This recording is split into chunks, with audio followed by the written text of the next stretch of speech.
मुद्दा प्रामुख्याने गेल्या काही दिवसांमध्ये चर्चेत आलाय तो मुद्दा आहे कबूतरखान्यासंदर्भातला। दादरचा कबूतरखाना, त्यावरून सुरू झालेलं सगळं नाट्य आपल्या सगळ्यांनाच माहिती आहे। आणि आज आक्रमक आंदोलन पाहायला मिळालं जैन समाजाचं आणि त्या अनुषंगाने घडामोडी घडलेल्या होत्या। कबूतरखान्याला ताडपत्री लावल्यानं आक्रमक झालेल्या जैन समाजाने आज सकाळीच कबूतरखाना परिसरात धाव घेतली, ताडपत्री काढून टाकली। हातात सुऱ्या घेत जैन आंदोलकांनी ताडपत्री बांबूना लावलेल्या दोऱ्या तोडल्या। ताडपत्री हटवून आंदोलकांनी कबूतरखाना पुन्हा सुरू केला। आंदोलक सोबत कबुतरांसाठी धान्यही घेऊन आलेले होते, त्यामुळे ताडपत्री काढताच कबूतर पुन्हा कबूतरखान्यात जमली। जवळपास तासभर आंदोलन सुरू होतं। सकाळी 10 वाजता पूर्वनियोजित असलेलं आंदोलन रद्द झाल्याचं आधी सांगण्यात आलं, मात्र अचानक 10:30च्या दरम्यान शेकडो आंदोलक जमा झाले आणि त्यांनी आंदोलन करत रस्ता अडवत ताडपत्री फाडून टाकली।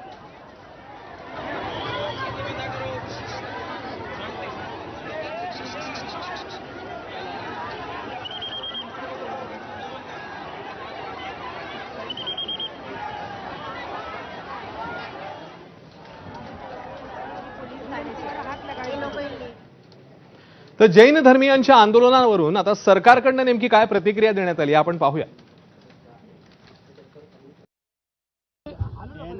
एकीकडे आस्था आहे, लोकभावना आहे आणि दुसरीकडे लोक आरोग्य देखील आहे। या दोघांची सांगड आपल्याला घालावी लागेल।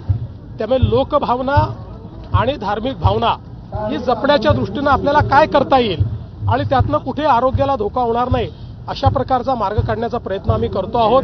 काही मार्ग काल आम्हाला सुचलेले देखील आहेत, आम्ही कोर्टासमोर मांडू, जेणेकरून इतक्या वर्षाची ही जी परंपरा आहे ती परंपराही खंडित होणार नाही आणि त्यासोबत मला असं वाटतं की आरोग्याचाही प्रश्न निर्माण होणार नाही। दरम्यान दादरमधल्या ह्या कबूतरखान्याचा जो सगळं प्रकरण समोर आलंय त्याच्यामध्ये भाजप आणि शिंदेची शिवसेना यांच्या भूमिका मात्र वेगळ्या असल्याचं दिसतंय, कारण या आंदोलनामध्ये बाहेरचे लोक होते असं मंत्री मंगलप्रभात लोढा यांचं म्हणणं आहे। तर शिवसेनेच्या मनीषा कायंदे यांनी वेगळी भूमिका मांडलेली आहे। मी या बघितला नंतर मी अधिकाऱ्याशी पण बोललो आणि मध्ये जाऊन ते ट्रस्टियांशी पण बोललो। ट्रस्टियांच्या म्हणणं आहे ते बाहेरचे लोक आले होते, त्याने केला, ट्रस्टियाचा यामध्ये काय रोल नाही आहे। काही लोकांनी इथे येऊन घुसून ते जे काही केलं आहे त्यामध्ये जैन समाज किंवा साधू संत समाजमध्ये कोणी त्यांच्याकडे बरोबर नाही आहे। आता जे काही झालं त्याबद्दल आम्ही दिलगिरी व्यक्त करता। त्या तिकडे एक जैन मंदिर आहे, त्यांनी त्यांच्या मंदिराला का जाळ्या लावल्या आहेत, त्यांनी तिकडे पक्ष्यांची ज्याला आपण पिजन नेट म्हणतो त्या का लावल्या आहेत, नाही यांना कोणी आणलं? हा सगळा प्रीप्लॅन्ड केलेला आहे।